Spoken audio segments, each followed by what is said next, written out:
Today, I'm joined by Lucy Aylen, founder and creative director of Never Fully Dressed, the fashion brand that's built a global following by putting community, inclusivity and confidence at its core.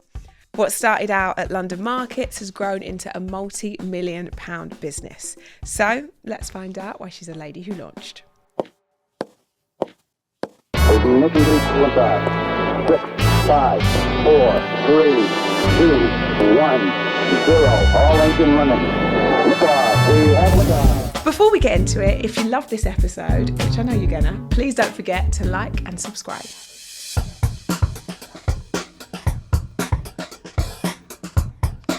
I'm so pleased to have you here. Yeah. I feel like I remember the infancy of Never Fully Dressed so much so because obviously, I say obviously, we have friends in common. We used to hang out loads, and I remember the infancy so much. And then the kind of the scale of it and what it's become is so incredible. And I love when I was saying to the team today, we were talking through and we go through everyone's briefs. And I was like, no, this is like to see it. And normally that doesn't ever really happen where I've seen something from the start and know what it's become. And it honestly, I'm so delighted for you. It's so brilliant. Very kind. Thank you. I want to go back to those early days though, and just sort of unpack those a little bit. You started by selling at London Market, and let's like sort of go like what sort of era of time that was, because we concentrate so much on this like fast growth society and like launch a business. Yeah, we're growing, luckily, but it's this is what I think it's so important for people to know that and appreciate that, because I think when you're starting something, there's a level of expectation now. We talk to lots of sort of young founders that are just launching, and their level of expectation, I'm like, where's the good old days when like it was slow and steady wins the race, you know? But I think now people won't, maybe more so because we're much more, what's the word? Not voyeuristic, but people post more of an everyday life. But you post those big wins. I actually remember hearing Dave Abbo talk, so the founder of Grind, and saying we only really celebrate, the Bill Gates, the Elon Musk, like the guy having a corner shop is running a successful business. Like I feel bad on my mum never thinking she was an entrepreneur. That wasn't a thing, a female entrepreneur back in the day. But she had a good business. Do you know what I mean? So whether you show those big wins that I think people are impressed with on social. Yeah. We as a business are actually quite antiviral. Do you know what I mean? That would not be anything spiky at all in any area of the business is not good for me. Whether it's like when Love Island, or I'm thinking of someone's in something and there's a big spike. Like, that is so not sustainable. You then don't have the stock to fulfill. You try and repeat, but you've lost the momentum on something. All your repeats come in for that first hit that you sold out anyway. Like even just that in isolation is not great. So any big reliance on a certain type of advertising, if you've got one hero in the business and everyone else is flat, like any spike is just doesn't support sustainable growth. Going back to that part, I don't think I've had any, apart from COVID was a big turning point for the whole world. But before that and after that, it's been pretty steady growth. Maybe say grueling, I don't know what it is, but it's just steady. It feels sloggy, which isn't sexy or celebrated. Maybe there's a bit of a turn, I think, in appreciation of that now. But it doesn't feel sexy. Which isn't a shinier story to tell on Instagram. Yeah, but I just think it's so important that we hear more of that, because I think in a world where everybody lives by comparison, it's overwhelming when you're like, why hasn't this happened? Or why hasn't that gone in the way that it did for somebody else? Yeah. So even now, people say to me, maybe more around the COVID time, oh, you've like blown up overnight. I'm thinking, and you're like, no, when I was doing Portobello and it's snowing and you have something pinched and you've taken £30, you go back to your car and you've got a clamp or something. It didn't feel like an overnight. Exactly. Yeah, Sleeping Beauty overnight. So let's talk about those early days. What was the kind of kick out? What was the light bulb moment that you had, and what was the initial idea? Unfortunately for the sexiness of the podcast, I don't think there was a light bulb idea. Like what we've just said, I think it was gradual. I still am an undiscovered actress. So if anyone's listening, had no work. And my mum was like, you need to get a job. So I was brought up on a shop floor. My parents were market traders. Do you know what I mean? Had a lot of stores. So I just understood that. So how someone whose mum is a hairdresser might go start washing hair on a Saturday. We had tills at home, like proper tills. That's what was our play. So I started doing the markets. I know how to do that. But I was creative. So where my parents just bought and sold, I could make stuff. Yes. And sold it at the markets. That at the time as well, this is before social media, imagine. And that is your shop window. It's a relatively cheap way to start a business. So I had no cash flow then. Do you know what I mean? You're just selling stuff to invest again. And it started to grow. Still never, I suppose, little turning points. So that started to grow steady. Then I think when we got our, which we still have, our store, my mum had chucked us out the loft and was like, I'd threadbare all the carpets. And she was like, come on. So we got the store. That then is an increased thing of responsibility. Yes. So I think that was the responsibility that upped the ante a little bit. Then I think the next turning point was COVID, where we grew a lot. And unfortunately, I wish I didn't need that. But I think, obviously, we know consumer online businesses went crazy and all of a sudden everyone was in my year of this is what your business is worth. And I was like, okay, maybe this is a thing here. So I say external validation, a shame that I needed that, but that was, okay, maybe we're a thing. And then it's been pretty steady since then. For you, was it about being creative or was it about building something that you thought, I don't know, that you thought you could scale, or was that just not that wasn't conscious at all. No. I think I'm a really hard worker. Do you know what I mean? I would only enter a race if I wanted to win. I would do, like, I'm competitive and I'm hardworking. So I think that was just there and I wanted to do the best that I could. Yeah. I wanted to take more money the week after. Like my parents had businesses in the 80s. Like there was no, I don't know, it was just cash is king. You go and you earn some money and then you go and have a good night with that. Do you know what I mean?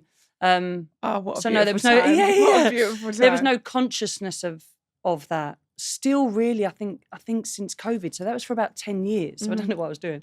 Still growing, and I think I couldn't not be creative even now. Like if I go, and I actually made a bit of a pact to myself a couple of years ago of protecting other areas of creativity for me because work became work and less creative at one point. And I have to be creative, otherwise I go a bit. I need to. So it was always creative, but much more hand to mouth. So again, not a prolific story there. Only, I think I did it the other way around, whereas now people would have a, what do they call it, like a business plan. Business model, This is how I'm going to go about it, especially because, I think worth noting that we've never had external investment. Like I own 100% of the business. So I think if you're going around getting investment or partners, you have to have a different approach to it. Yes. So that enabled that slow growth and that steady growth, really strict discipline. I didn't have a board that I had to answer to, so it could always be at the pace that you were felt kind of ready for. Yeah. And also maybe not I say having not that sexy. pressure. Like sometimes I wish we grew faster, but sorry. But not having that pressure. Obviously, there's pressure when you are the founder and it's your baby, but not having the pressure of answering to other people and hitting certain milestones and targets and so on and so forth. Having the time to be able to breathe and figure out the business. Yeah. Equally, which I've found more in recent years, I'm wanting that, like a bit of a, not a seniority, but a level of expertise to learn from. Yes. I felt, apart from my mum, maybe, do you know what I mean, that other voice or other people, I suppose you also experience around the table, I don't yeah. know, to take it in different directions, to challenge me. Now, when I interview, when I hire, like someone that challenges me excites me. Like to be at the top of that tree isn't as stimulating or isn't as, you don't learn as much. So yes, no one to answer to. Whether that's good or bad, it's good and bad, I think, for different reasons. And do you think it's also the sort of idea of, because I feel very much like this, like I feel like I've taken my business as far as sort of, obviously I would always be in that leadership position, but as far as I can take it when it comes to certain things, like, and I'm not like I don't have an ego enough to not know that and not acknowledge that. So I feel like I'm recently taking on a CEO that's going to sort of, that I want to learn from and I want to sort of follow and say, well, what do you think? Okay, well, let's fly with that, because this isn't, this, you know, I've been doing this for 8 years, 6 years, the business has been a thing, but it's not, it's a world that I've learned because I've had to, and because it was mine. So I know I'm not the expert, and I'm not somebody that knows every single part of it. I'm not, I can't be, but what I am is creative, and what I am is brand obsessed. Yeah. But I think it was just for me time for someone else to add value. Yeah. And I think you go in different stages of that. So yes, what served you in a certain period is not what is in the next phase. Yes. So just identifying that, have that reflection every, even if you have to have the discipline of putting that in your calendar or whatever it is, have that discipline to ask those questions and not have a safe space with team to maybe make calls on, look, I don't think this is right here. I need a different person to take that department forward, because you're not doing either of you favours should you be taking certain staff members with you that aren't right for that next part of the journey. It's not fun for either of you. And how do you feel about those moments? Are you like, do you love them? Does that weigh heavy no on one you? loves it. No, but does it weigh heavy on you? Because some people are way better at being, I suppose, a bit more, I don't know if direct's the right word, but like they can actually separate themselves from it and do the business. I find that hard. Yeah. Because I'm a bit more like emotionally driven, which I really try to not be, but I don't think I'll ever be comfortable with that.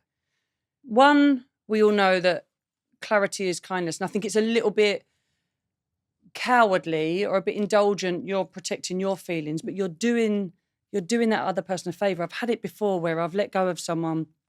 This is not the right place for them. It took about a year for them to even, well, maybe longer than that. Like they hated me as a person. And I think you've just got to build that thing that I know that is the right thing for you. This is not the right place for you. And let them shine in whatever their next opportunity is. You're actually holding them back for being somewhere else that is right for them. Yes. I suppose I was thinking around a value piece as well of how we hire, and I say that honesty piece, that knowing that is number one, that is our number one value and the priority of that. So those conversations are not difficult. Like I say, you take any emotion out of it. We've got an incredible people person.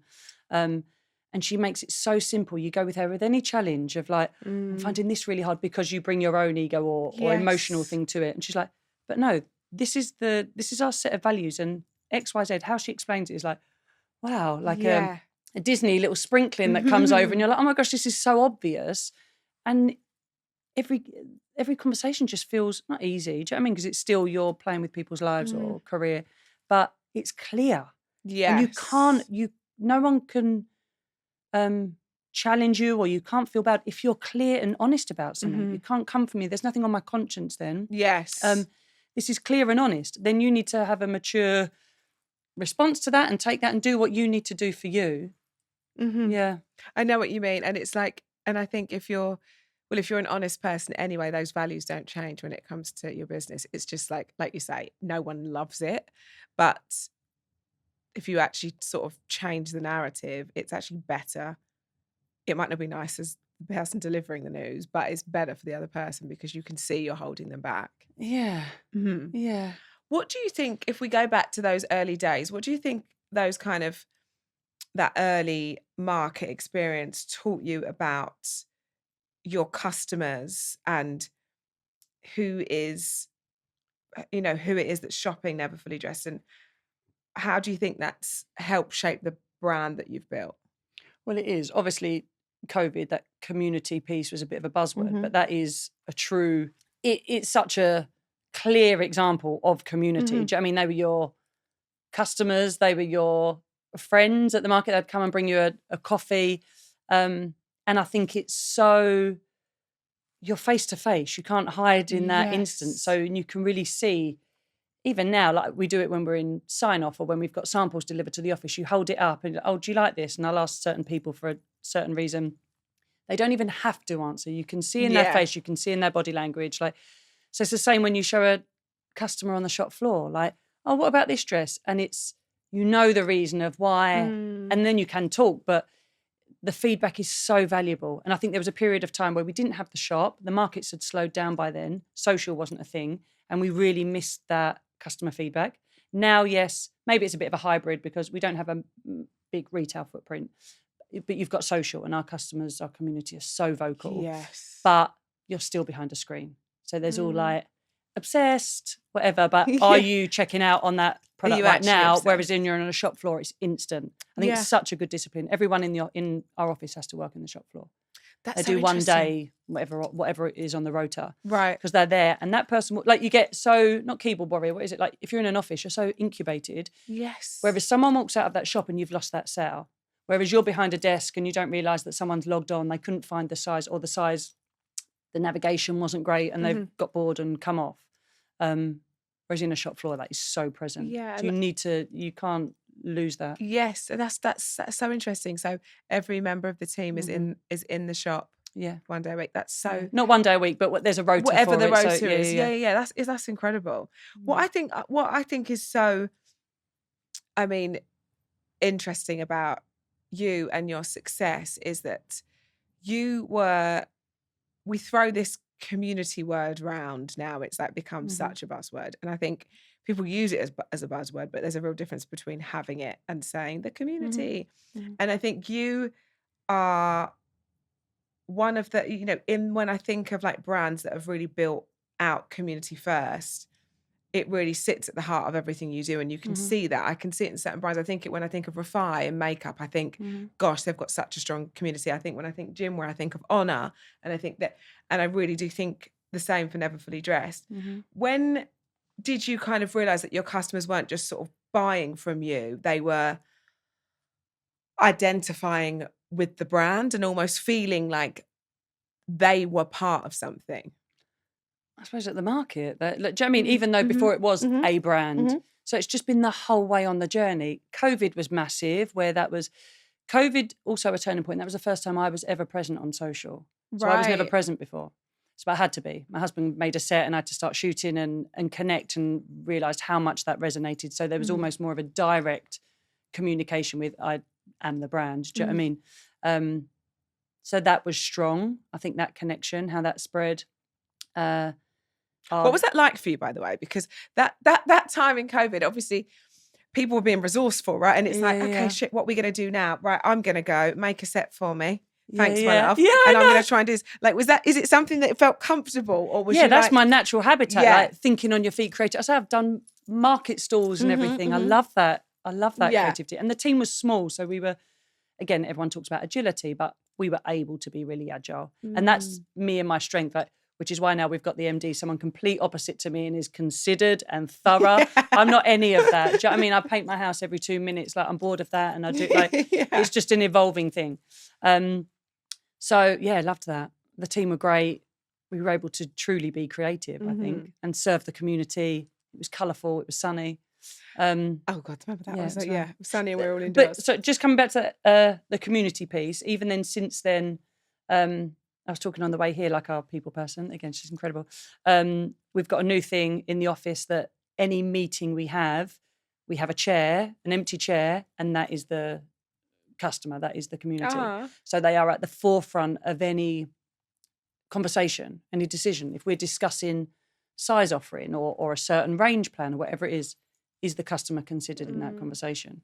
So they're nice. They are truly, and not as a buzzword, they're truly integrated in everything we do. That's who we serve. Yeah. But you can see, you can't. I don't think you can't fake that. Like you can see that, and it really, really does come across on social, and you can see how engaged everybody is as soon as something new's something new's coming, or I think you can feel that, and then you can feel it's quite clear who the community is to me too, which I think is like credit to the brand that you've built. Yeah, and she's broad as well. Like it's 20 to 70, 80, size, whatever. Do you know what I mean? It's which equally provides its challenges from a marketing or a product point of view, like so that still resonates specifically. But I think it's more about the energy rather than another specific around that. So when we do a walk like for Fashion Week, and it's just all of our community on that. It's beautiful. Whenever I'm in the store in New York, seeing people who've had completely different mornings, completely different people, whatever it is, class, age, and they come in and how they celebrate, like genuinely champion each other. And that's the thing. So is special. Beautiful, yeah. And it feels really inclusive too, like you say. And I think that's something you do so well when it comes to like size ranges and, you know, has that always been really, really important to you? Yes, but probably not obviously. And so, like when I first started, everything was one size. So on the markets, because I never came from a design background, I could make a big oversized pattern. Yes. But it did fit most all people. But it was more, I suppose that's where that multi-way styling element came in, because it was how do you make it yours? Do you wear that see-through with knickers? Do you layer it? Do you belt it? Do you tie it? And then slowly, it's become from one size to sometimes a 4, at least a 6 to a 28, sometimes a 30. Petite, I think as a person, I think any form of elitistness really bores me. Like, why would I want every person who's coming into my shop or my brand to be the same? I don't think that's true. I think it's dangerous for kids. Do you know what I mean? To see one type of person that's not cool. So to be inspired by, I used to travel a lot. I think just to open your eyes, open the world, and celebrate that rather than someone fitting into something else. I think it's just much more interesting, more fun. Let alone, I think an eclectic style, an eclectic person, an acceptance of who someone is, of someone to feel seen. On the size thing, I suppose I always took for granted, like being a kind of slim person. You could go shopping with your friends or your mum. Imagine never having that for your birthday, for your 16th birthday, not being able to go shopping. Like, how the feeling of that for a young girl when you're going through a tough hormonal time anyway. So I think for everyone to feel really valued and seen, I think you're in a much safer space. Yeah, for sure. And not only that, celebrated too. Yeah. But I think for them, for someone's own self-worth, I think any fear or any insecurity only transpires into quite scary results. I agree. Yeah. Did you ever feel in those like early days limited by resources? Obviously, like I said, I know that you were lucky that you had parents for guidance and you were sort of in that space. Or do you think sometimes if you were limited, did that force you to become more creative? Yeah. I fully appreciate that it's a very privileged take. But I think any limit, I feel like if you focus on that, you'll only see that. Yes. Do you know what I mean? I think of course I didn't have money. I remember doing a car boot sale. You have £500 to then go and buy your first lot of stock. Yes. Or, yes, my parents were in the market, so a work ethic was passed down, or a few contacts within manufacturing in the UK were passed down. But you change that mindset. You could feel sorry for yourself about anything. Like I say about acting. No, I wasn't a nepo baby in that. I'd much rather have them been directors or something. Do you know what I mean? Or you could. I do a bit of mentoring now, and I don't know if it's generational. I think it maybe just be a person, because maybe people I know across generations are like that. You just flip that narrative for yourself. I'm grateful for what you've got and use what you've got. Yes, you don't have money, or yes, you don't have whatever it is, but I've got this, so let's make that work. Yeah. You're wasting your time. You're wasting your time thinking about what you've not got. You're so right. The outlook can change anything. Yeah, and it sounds super privileged and a bit, and of a course. bit thing, but yeah, it's true. I think I agree. I owe everything to my outlook. I didn't come from a privileged background at all, remotely. Quite the opposite. But I think now I understand that I have privilege, but I've worked hard to create that privilege, and I've sort of, been resourceful where I can, and I've built that. And now, if I was to do something new or launch something, that's coming from a place of privilege, but it wasn't always there. And I think you kind of, like you say, you have to try and flip that outlook and know that you can make. And in any area, of. like not even in business. I think of my dad as an example. Like, he lost his brother and his sister when they were young, his mum when they were young. Like, but he would think he's the luckiest person in the world. Yes. Do you know what I mean? So it depends what it is. Like the mindset. Yeah. I agree. Which is hard to flip when you're not in that space. I get it. But sometimes you just have to have disciplines that even if you don't believe it, try and get it out there. Yeah. I know, say Margaret Thatcher, like or dislike her, Mhm. whatever. But like, if you think something, you say it. If you say it, you walk it. If you walk it, you are it. Like, you can slowly, you can train yourself for that. Yeah. And also those, like, you have to just keep acknowledging, like you say, the small wins. Yeah. Like you say, if your dad had focused on everything that wasn't, you know, Yeah. that was kind of, that life hadn't Yeah. gone his way, and, you know, the trauma, but, Yeah. you know, focusing on the small wins and things that light you up can change that Yeah. outlook. And the tiniest thing, and I get, and maybe without it being patronising, Mhm. like, yeah, you've had a super hard day at work. Do you know what I mean? But how lucky that you've got a job, or like, Yeah. there must be something, even if it's tiny, in your life that would be someone else's dream. Yes, exactly that. I want to talk about the kind of growth, because we discussed, like you say, it's, for you, it's been really, really steady. Which I'm such a fan of steady growth. Like, and I actually think there's always argument for that being way tougher than like something being new, everyone loving it, and then it, you know, things drop off, and it's maintaining that. There's that other side of the pressure that's like, you get that spike and you get that huge kind of, I don't know, momentum, to keep it up there is tough, is really, really tough. Well, you make all of the adjustments to operate at that level when that might not be it's realistic. not sustainable. Yeah, Exactly. We speak about COVID. Can you talk me through that and walk me through that a little bit? What were the key moments that you think really helped to move the business forward? You've mentioned COVID a lot, but how, and like give me some clarity on like how that changed the business, and what did it do? We came out of COVID a different size business to what we went in. I think people expected more of us. So I think in two arms, and business or life, you've got product and you've got people.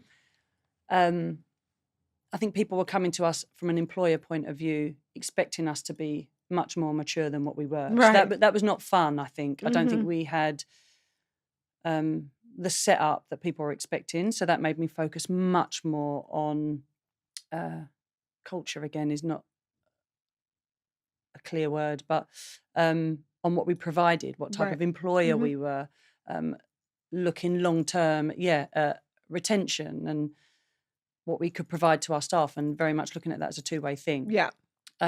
We've matured that even more now, and people to me is a full circle of people. So people pre-product, I would say. So health, happiness and wellness of everyone who is part of the product before it gets to us. And we've got internal people, so staff on payroll, and then future people, which is community.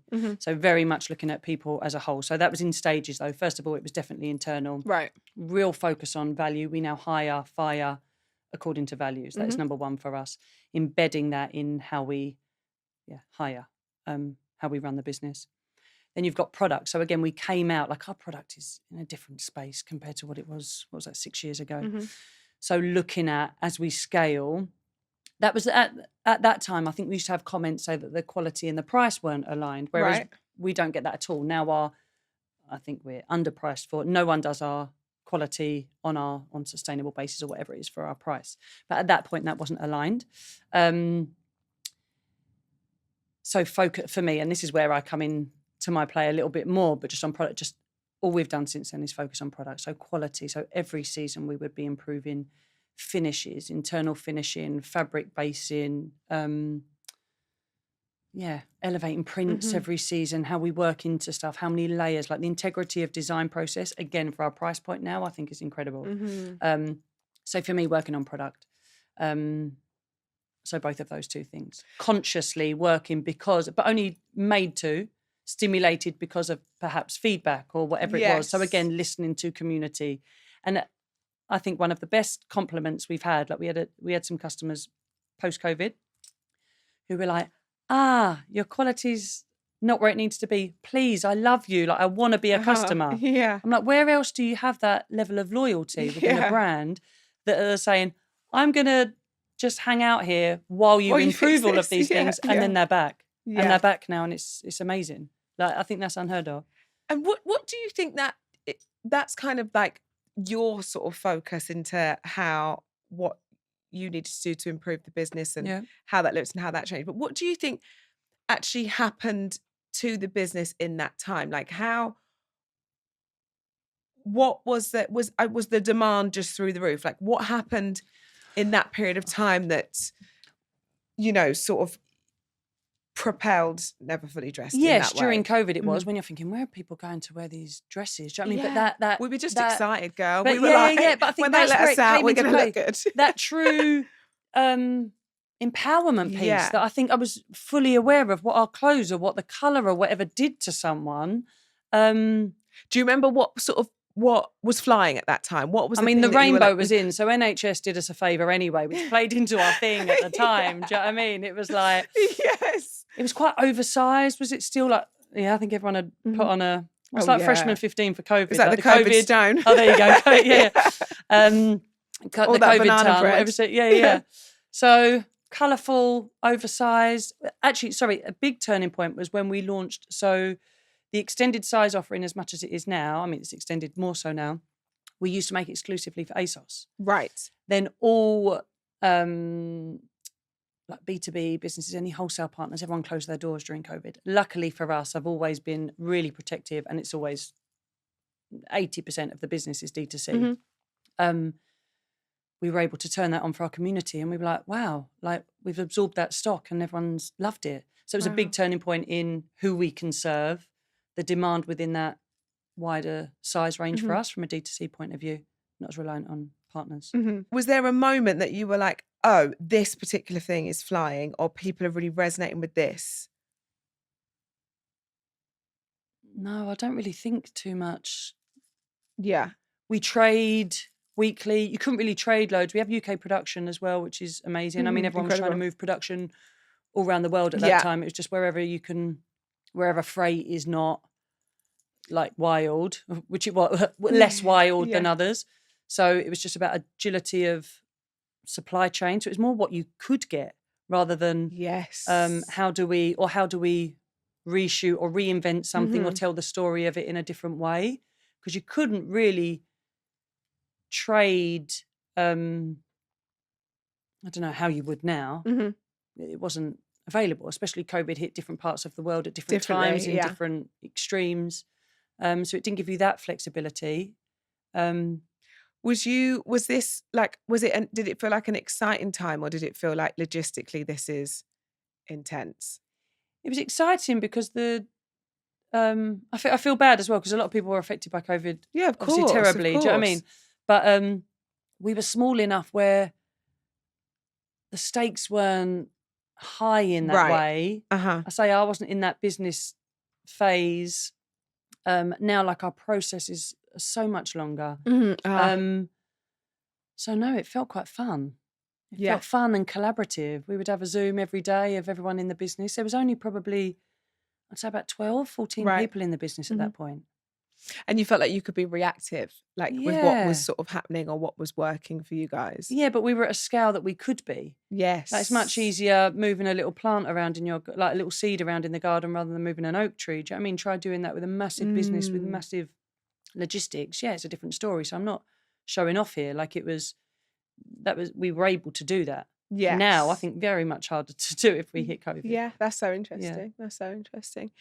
As the sort of business evolves, as we know, and we talk about these different stages and there's kind of the growth and the scale of everything, as it evolves, so do you as a founder, right? Because you kind of, there are certain times where you feel like you're maybe across everything, in the weeds of everything. There are times where you feel like, okay, I need to just maybe be perhaps a bit more creative, or whatever your strong suit is, and then that can just do that at lots of different points. How do you think your role has changed from those early days, fast forward to now? You just go from doing everything to being more specific. And I think there's still things that you bring to the table that you maybe be more self-aware. Like, I know my value added in every room. And I think I'm more disciplined now to, Jen wants me to go to an event tomorrow night. And I'm like, there's no value added of me being there. The team is fine. Do you know what I mean? Yes. So just being disciplined with your time, what you're good at and what you're not, being really just self-aware. And what does that look like for you? A little bit in a HR room, making calls on that, but I'm happy not to be so present in that, but advising on it. Product, anything product, and shoot wise.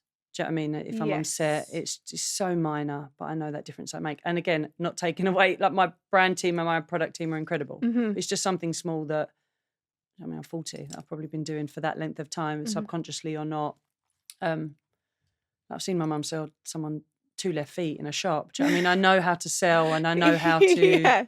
I know what people would It's want your thing. in that. Yeah, and that's your buzz. Do you still get the same buzz from all of that you did? Yeah, at the if I'm on a start? shop floor, I know what I'm doing. I know my purpose. Sometimes, like you say, if I'm behind a laptop and I'm like, what have I done today? Like, I feel drained, but for what reason? What is that value that I've bought? Whereas if I'm on a shop floor, I'm like, I know the brand. I know what I'm good at. I know what we're doing here. That's so interesting. What kind of leader do you think that you've had to become? Like, what if I was like sat here with your team? What sort of leader do you think they would say that you are? You can ask. I think, just like I say, I think the emphasis of just how we bake the value piece in, and obviously I've decided on those values. So number one is honesty and transparency. That is anything. Like I say, and that clarity is kindness. I think I'm quite. Sometimes when someone new starts and they don't know, or maybe they're not right for the business, I think that directness catches them off guard a little bit. But I think there is no benefit of me working around here. Like if I was to say to you, if I was to hold up a dress and I was like, do you like this? And you're like, oh yeah, it's lovely. That is of no benefit to me if you don't think that. And I would challenge you on that, and I would no longer come to you for your opinion. Do you know what I mean? Because I don't trust you. I don't believe what you're telling me. No matter what level you are in the business, everyone's voice in the business is very welcome. You need a safe space that you can challenge up, challenge down. But yeah, just be honest with me. Don't waste my time. And for me, and I say to team, like, it's a term of endearment. If I'm on you, if I wasn't fussed about you, I'm not wasting my time with you. Yes. But if I know that you've got something in you, I want to help. I know you've got something in. Yeah. Let's work with this, and then we're not going to. Time's too precious. I'm not going to waste my time not doing it. Yes. Directly. Yes. I love that. How do you think? I mean, because there's no way it can't. But how do you think motherhood has perhaps shaped the way that you approach business? Do you think that the way that as motherhood changed the way that you are with your team? Do you feel protective of your team in the same way that you would your babies? No. Have you read terrible that I've forgotten her name now. Mother Mary Comes to Me. She had a book out recently. That's the name of the book. Right. It's a true story, and she does her memoir. She won a Nobel Booker Prize. Her mum had a school, and ironically, she was celebrated for this incredible teacher to the school, but was quite abusive to her. Like, she almost saw everyone as her children. Right. I don't know. I don't think I would give special treatment to everyone. I think anyone. Sorry. I think I'm direct. If I care for you, anyway, I would care for everyone that is in the business. I would be direct with them just as much as I am with my kids. Yeah. Adrati Roy. She's an incredible author. If anyone. Okay. Did motherhood change how I? No, I suppose it changed. It changes my understanding of why I do what I do. Yeah. I think before, because I set the business up before, and like we said before, maybe there wasn't so much purpose to it, and now, and I'm more protective. I think I mentioned earlier, protective of other creative outlets for me, or what NFD is to me. Yeah. I think I was conscious of not being, hi, I'm Lucy, never fully dressed. Do you know what I mean? Okay, yeah, that is that, and then this is. I'm quite private, I think, family-wise, of what roles things play in my life, rather than it being so blurred, which is really hard as a founder, because your life and your home life and your work is so grey, because you could work 24 hours a day, it can really dip in and out. The kids are about, they come on set or they'd work. So there's an element that is grey, but I think of what it means to me, and in my head, I'm quite compartmentalized with stuff, which is great. Yeah, that is that. Yeah, even though physically probably less so to maybe someone outside, but yeah, I would quite. And do you think?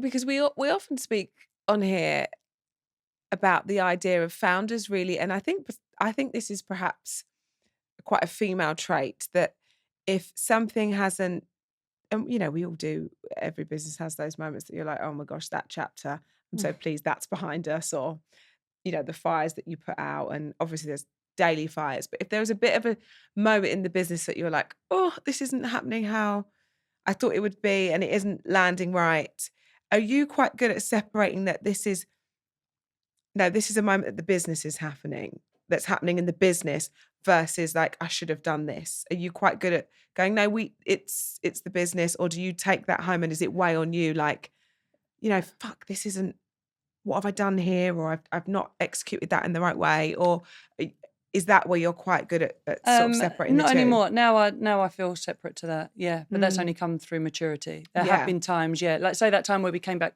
from COVID, and it felt really personal.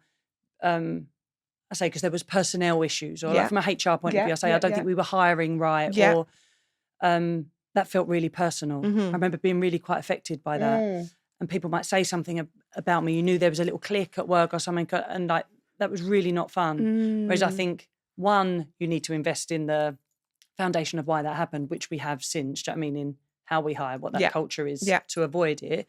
But equally, should something happen, I feel much more. You can remove yourself slightly. Yeah, but I think that's only come from maturity. I don't know how you could teach. Maybe there are tips and tricks of teaching that. Yeah. But I think that's just come over time. And also having those. Just tired. Maybe. Do you know what I mean? Sometimes it does you a favour being tired. I think because you, do you know what I mean? You're honest. You're like, because you've not got the time to waste. I think, Yeah, I need my sleep tonight. Yeah. So it's not. And the best quote, and I would use this everywhere: don't think any less of yourself. Just think of yourself less.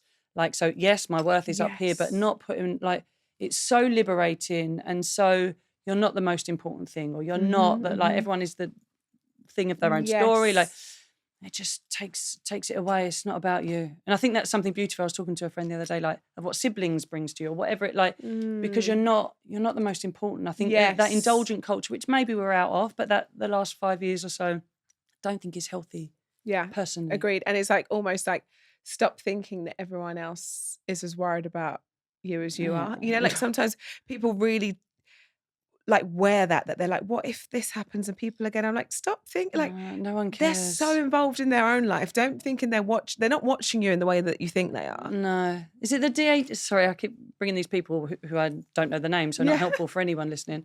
Is it the DHL again? The DHL founder? We're Googling. And he talks about like in your 30s, like you're wondering, you're so nervous what people think of you. In your 40s, you think a little bit less of what people think about you. And in your 50s, you realise no one was thinking about you in the first place. You're like, oh my God, like, exactly. It's so like no one cares about you. In the way that you think. And sorry. You should so I hate to break it's humbling though. Like, no, it is. No one it's cares. So important. And I think it's really like, it's a reassuring thing to know. It's like, and also like, calm down. No one is thinking about you the way that you're thinking about you. Yeah.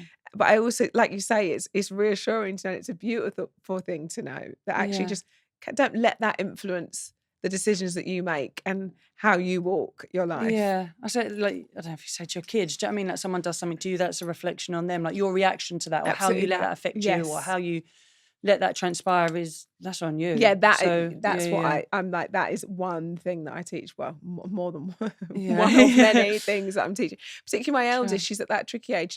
She's almost 13 in a few weeks. And it's that like, good luck. It is that. I'm really in that at the minute. And I'm like, you can't change that. You can't. And I'm in that bit of stop expecting you of everyone else, because you might not ever have done that to someone. And I love that about you, but that doesn't mean you can't expect it, you know, and because you're going to set yourself up for a life of disappointment if you think, well, I would never have done that to them. And also, but the self-righteousness of thinking you're better than them because you wouldn't have made that choice. You might have made another choice that they would like. Also, they wouldn't have done. So maybe they're doing a choice that you don't agree with. But and that's okay. And it's the reaction thing, and what you do, like you say, what you do with it from there, and how you take that with you is what you can handle. But that is them.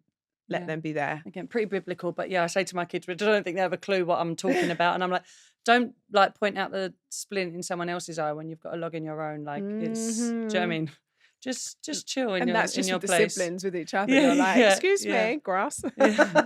Yeah, so we opposite. My husband, if one of the kids, I would encourage them to come and tell me so they don't retaliate. Like if one of them hit one of them, Yeah. I'm like, no, come and tell me rather than hitting him back. Whereas my husband would be like, hit him back harder. He's like, he would actually tell the kid off for coming to tell. He'd be like, oh, I'm sending you to your room for being a grass. Yes. I'm like, Mark, we're telling him to do the right thing. That's the Essex. Like, yeah, I know. He's Bethnal Green. He's exactly. He's original Essex. Yeah, exactly that. I want to talk about building, you've built Never Fully Dressed into something so recognizable. Like it is, you can see a piece of Never Fully Dressed a mile off. Right. Yeah, but I mean, it's so there are, there are lots of things that are bright, but it's so you, and it's so clear, and which I think is what you want when you build something, right? You need that clear vision and you need that sort of identity. I want to talk about Dolores Studio because cool. Go for it. It's exciting. You started that in 2024. And I'm so did I? Yeah, you did. I've got all your details down Oh my here. gosh, there you go. What inspired you to talk us through this first of all, but what inspired you to start something new at this stage in your career? Part of that piece that I was saying how I protect that creativity in me. So I started doing acting lessons again. This was a couple of years ago. Yeah. I did a midwifery. Well, actually, I became a doula. Oh my God, hang on, Lucy, what the hell? I love kids. I like learning. I like studying. So I always used to want to be a midwife as well, but I did that instead. So just making sure I protect those other things in me rather than being in 10 years' time and like, oh, I wanted to do X, Y, Z.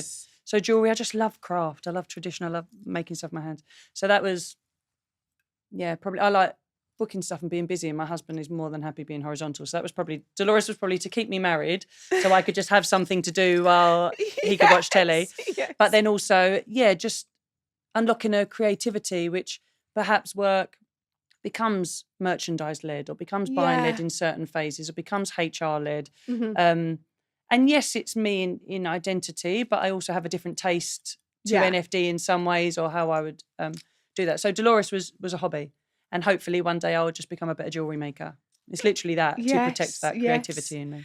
Obviously, the two brands serve different parts of you creatively. Yeah. Is it the same customer? There's a crossover. Dolores, I say, where I have no financial expectation of it at all, which again is liberating. Passion sometimes project. if I'm too busy, I just take everything offline. Because I can't make it, or I can't... Yeah, I'm fine with that. I've got no... I've got no goals with it in a way apart from truly indulgent. I say getting to know, it's feeding something in metal you better, or getting to know. So that's all it is. There is an element, and naturally. I have made a range now, like exclusively for NFT. So we'll use that. I don't even sell that with Dolores. Like we just sell that through NFT, right? Because I can't. How I make with Dolores. We don't. It's not tested, or like in order to sell in a bigger market, we have to go through a lot of different more loopholes for that. So, so I sell that with them, and then that's where we would style with it all the time, and there is that crossover. Yeah, but it's a little bit more, I'd say, like fashion. Dolores, like I can go down a little bit more of a specific route. Actually, NFT is really international, but Dolores is much more international. There's not much, a few UK like orders I get. Yeah. It's more international. Like your customer can find you with social. Interesting, actually, I suppose, because I've launched Dolores in a social time. That was very much Instagram first, whereas that didn't exist when I... Yes, so I wonder if there's a difference there where I didn't... Like my customer can find me now with Dolores, whereas with NFT, the brand grew. Yes. Maybe you find your customer, I don't know. Yeah, but also you were telling people, I suppose, more so with NFT in the way that you were having to sort of, like back then, no Instagram, no... With NFT, yeah. So you're sort of telling... There's more storytelling around it, maybe, and having to talk a lot louder, whereas you can be found. Yeah, it feels a bit cooler, you know, and you're like... Yeah. Or like when like fancy people wear it, I'm like, how have you found it? Like we shot with Leandra Cohen in New York, and she was like, oh yeah, like she was talking about Dolores. I was like, no, like you like why would you know that? Like I've got like 3 followers, and she was like, no, yeah. I was like, Yeah. That's sick. Like, how would you feel like? And also there's it's a crowd. There's a crowd that really speak to that too. That absolutely love that. Buzz off of the fact that they're the person that put this on. And so found very it. indulgent. Do you know what I mean? But fine. Yeah, but but be love a it. little part of me that enjoys that. Yeah. The complete elitistness that I just said I don't like at all. Do you know what I mean? On a cool level. Sorry. No, but it's cool. Yeah, it is it's cool. fun. I like It's it. fun. I like it. I want to talk about, because we this the kind of a whole idea for this podcast is to really empower ladies and women looking to launch. For anyone listening or watching who is thinking about building or starting their own fashion brand, what's the first thing that you think people should focus on that perhaps they often overlook? I think understanding the why piece. Like I said, I've very much more enjoyed the journey from, let's say, COVID onwards. Let's look 2020 onwards. Yeah. I feel like I keep using that phrase.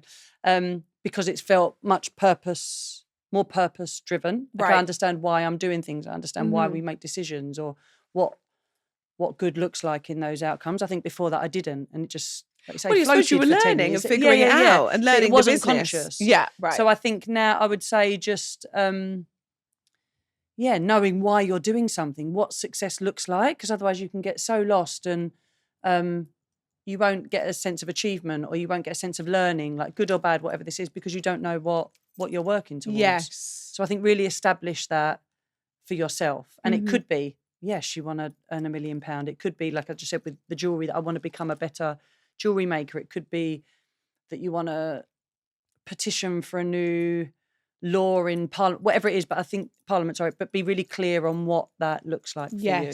Because then every decision you make comes back to that and is really clear. Yeah, and it's like knowing that North Star, isn't it, from the jump. You touched on earlier that you own 100% of the business, and that that's obviously something that's really important to you, because I suppose you've had at that, you said, was that in that same 2020 time that people were sort of telling you what the business is worth, and how, I suppose, people wanting to come on board? Or... Yeah, and it's continuous, and I explore things. I have conversations all the time. Yeah. I think if there's a time or a partner that feels right, in order, again, understanding the why, and we are exploring, operational partners of something that I think then we can accelerate a growth that I want, or certain territories or people that can facilitate stuff. Yes, I'm open to that. So I don't think I'm proud of it that I own 100%, because I think that's really rare to have built something. It's incredible, for that period of time. But equally not precious. Yeah. What's the word? Not like falsely proud or whatever. Do you know what I mean? I wouldn't what's the word I'm looking for? But yeah, I wouldn't just own 100% for my own vanity. Yes. If it's not not an ego I believe thing. in the potential of the business. Mm-hmm. Yeah, it feels nice, but I'd happily drop that if I think a different path could play out the growth that I think that transaction or whatever that could serve. Yes. Yeah, I believe in the potential of the business. It's much more my priority to see that play out. Yeah. Rather than me owning 100%. Yeah, and if you feel like it's going to add value to what it is you're doing. And again, Dave, I brought Dave up a few times today. He'll like do you that. know what I mean? He always said, like, he's our mutual friend, by the way. Yeah.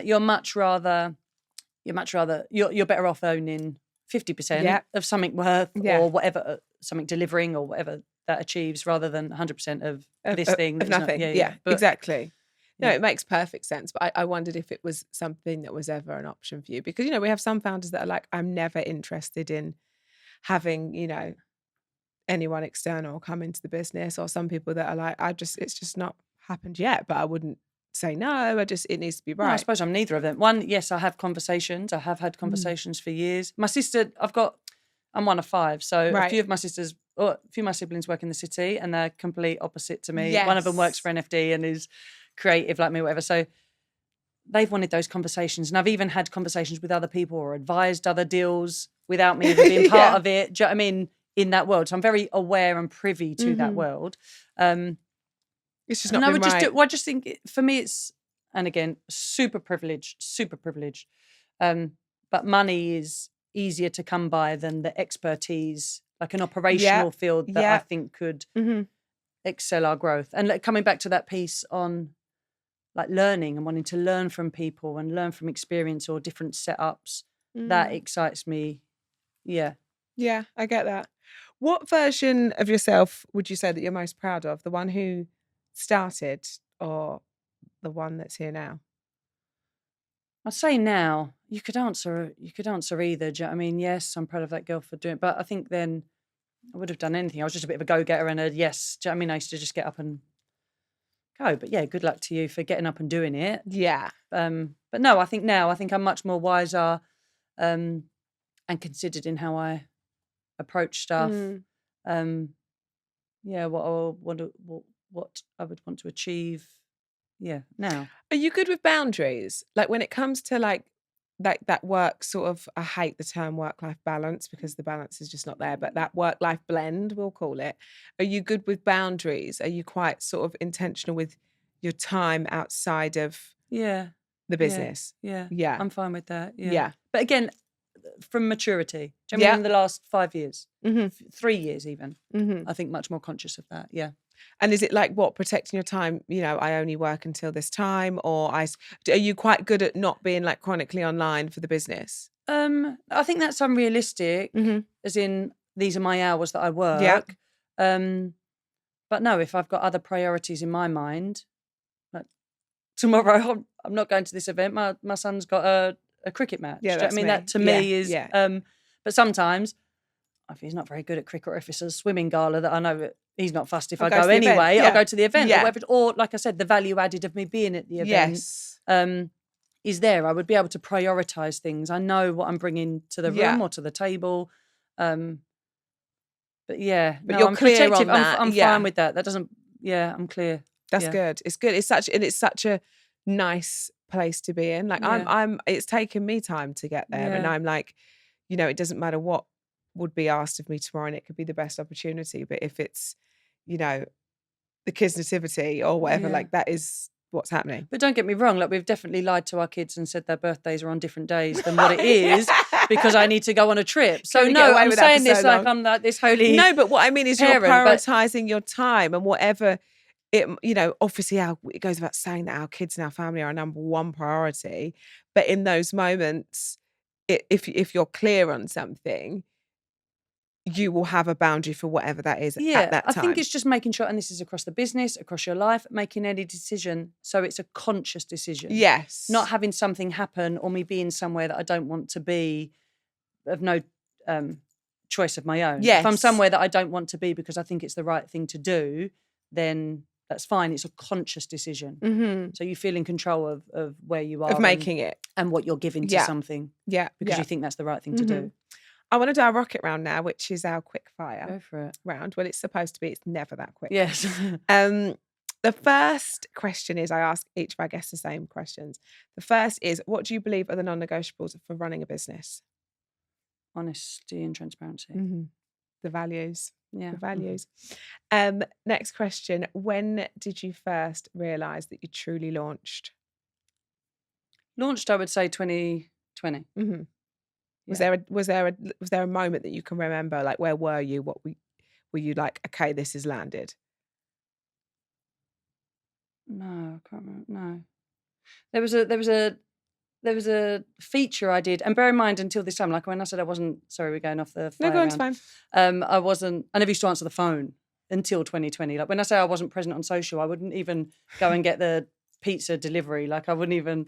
And Jen made me do an interview with the Daily Mail or something. It was this big whole spread page of like, used to do the markets, now sells to Beyonce or something. So not that I thought that was like whatever, like I've made it, but I was like, oh, okay. Okay. I don't know. It's landed. Like people are getting it. That was fun when Beyonce wore it, actually. That was before. Yeah. That was way before that, actually. Right, so can you talk me through that quickly? Sorry. This is not quick fire, but how does it get in the hands of Beyonce? She bought it. Wow. It was on a mannequin in Topshop, and they closed Topshop for her. And she actually bought it. She paid cash for it. Well, not cash, but like paid for it. Which is before, I suppose, gifting, before an influencer was a thing. And I remember doing a shoot, and the girl I was shooting with, her friends all started messaging her. Like there was a picture of Beyonce coming off a private whatever in the thing. But fine. Yeah. But what does that do for you? Because I know that Nothing that this isn't really. Nothing. Yeah. I'm really not that fast. But fun. But like yeah. it's in like, because I think maybe if not people in the room are impressed, but it's fun. It's fun because she could wear anything in the world. Yes. And has worn that. And has access to everything in the world. Yeah. And that's a choice. Like you say, actually. Yes. So they said like she asked them to take it off the mannequin for her. It was the last one. We'll take that. So fun. Babe, that would be on my tombstone. Fun. Just so you know. Just so you know, Beyonce wore my Just so you're aware. Next question. What's the first thing you do when you wake up and the last thing you do before you go to bed? Kiss the kids. The best. Yeah. And I say at the minute I'm sleeping with Forrest, my daughter in one blow-up bed. The boys are there. But they would know, even if they woke up before me, that they would come to say good morning and have a kiss before they sneak out and watch things they're not allowed to watch. Yes, before they find the iPads. Yeah. What is one piece of advice that you wish you hadn't listened to? Super sorry to be thing, but I don't think that's right. I think anything, again, without being like you don't lose. Do you know what I mean? You win or learn. Like anything, even if it's a mistake, even if I shouldn't have done it, if I shouldn't have invested in it, I shouldn't have made that dress. Making that dress has made me know not to make 10 of those dresses when the stakes are much higher. Yes. So I'm better off not designing that range now.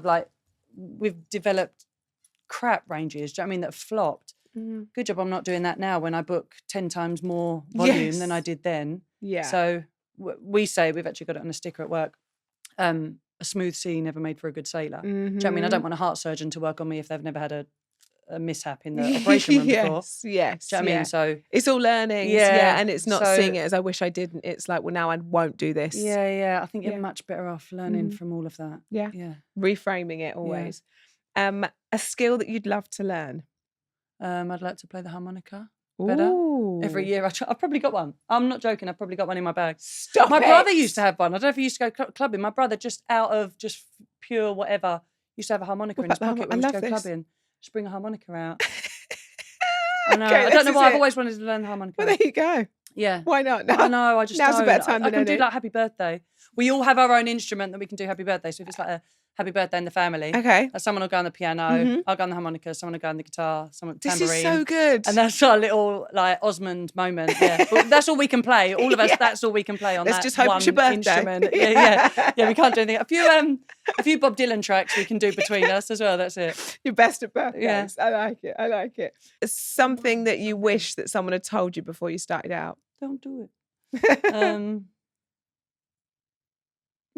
Maybe everything we've discussed. Do you know what I mean? Like and enjoy the process. Enjoy it. If you're not enjoying it and I'm not being precious, like after a certain period of time, question what you're doing. Question if you understand the why again. Yeah.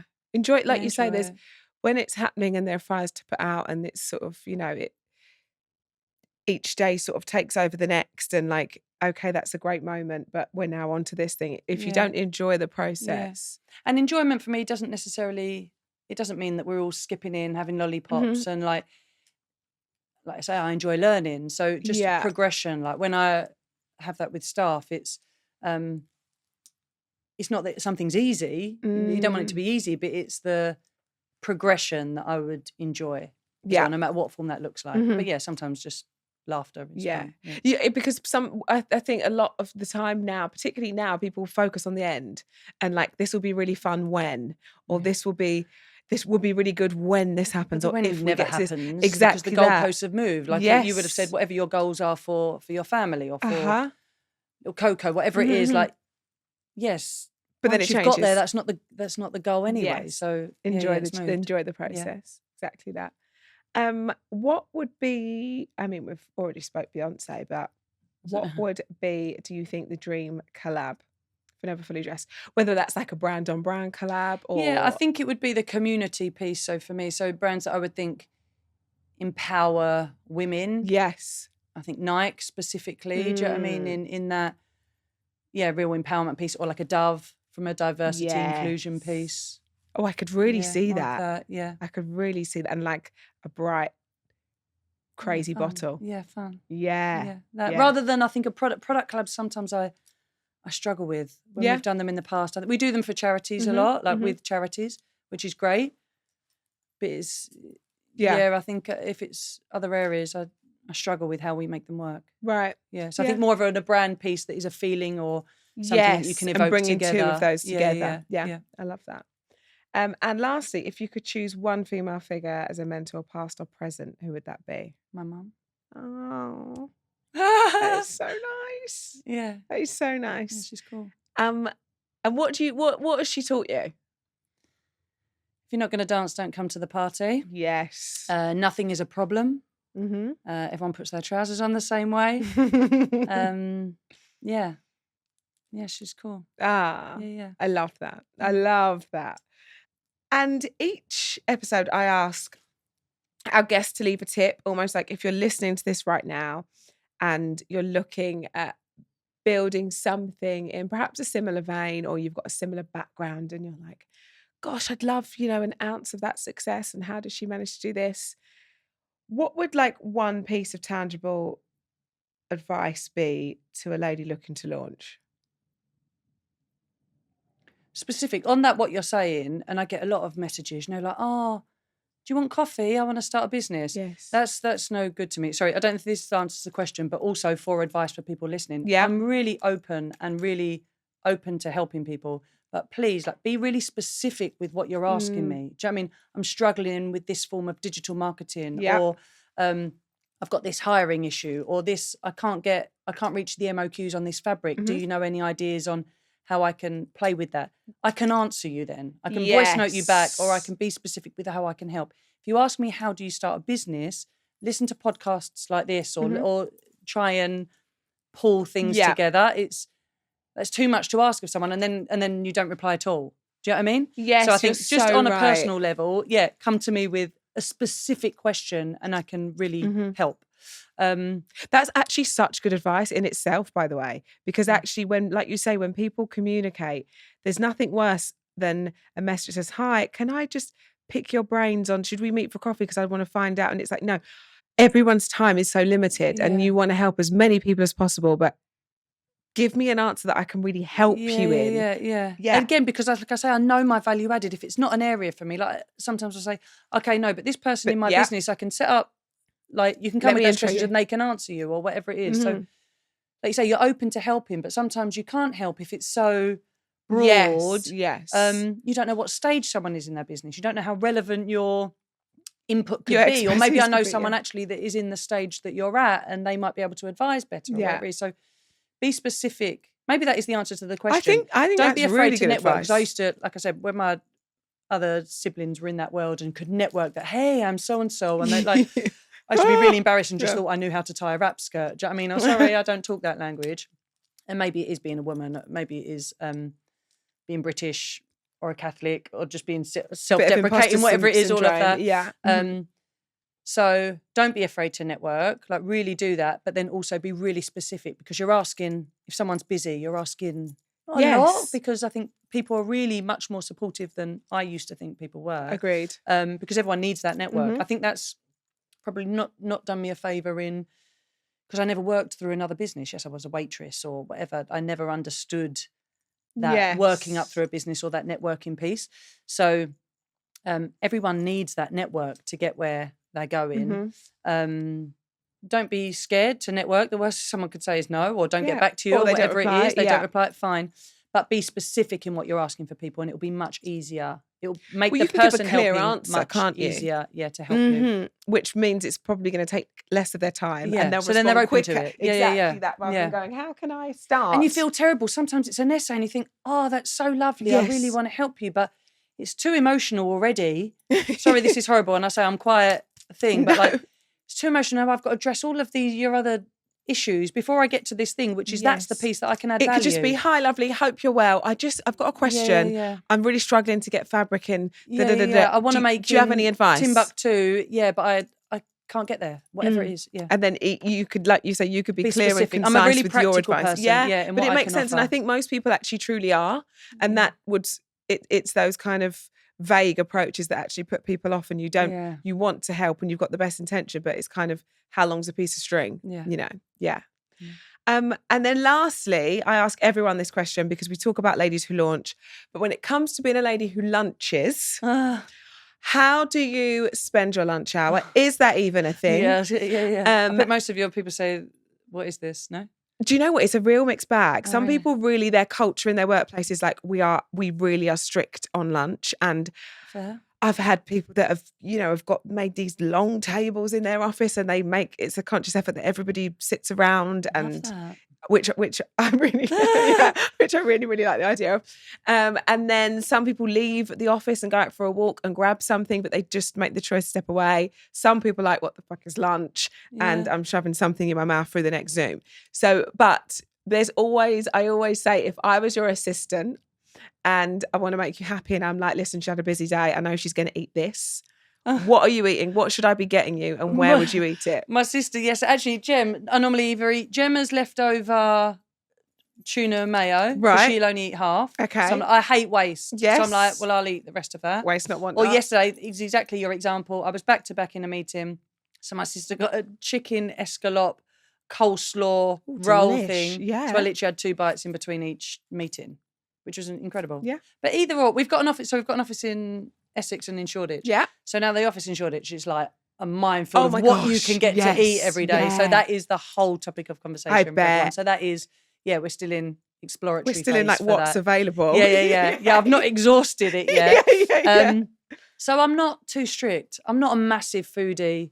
Right. Like my husband's a foodie. I'd rather just not have the mess. Like if that's his love language. Like, do you the favour and cook everything. Like, I love it. Yeah, and I'm like, I'd rather not eat and not have the mess. Yeah, please, it's more washing up. I know. I'm the opposite. I'm like, give me all the choice. Yeah. So I can be mixed with food. I say I'm not that fussed. I eat for hunger. Do you know what I mean? For survival. Yes. Rather than pleasure. Yeah. Oh, I wish that was wired that way. No, I wish the other way. Pleasure. It's so wasted. Everything I do is like, it's for pleasure. Anything celebratory, anything that's sad, like it all will centre around, do you know what?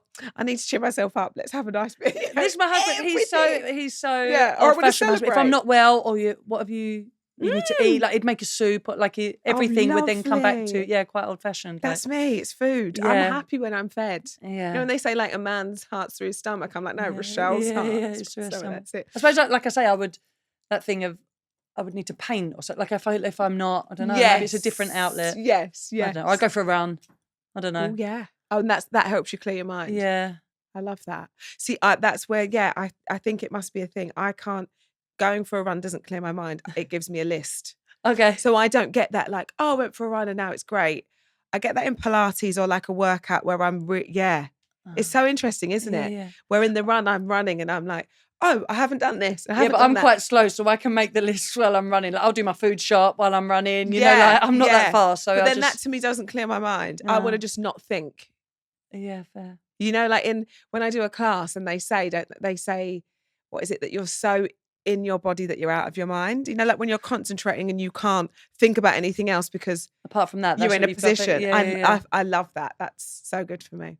My little brain that doesn't switch off. Thank you so much. I've loved talking to you. And like I said, it's so incredible to see like from afar and from the outside what you've built and what you continue to build. And I love it. I love it to see good people win. And honestly, it's so nice to see. So thanks for sharing everything with us. Thank you. Love that.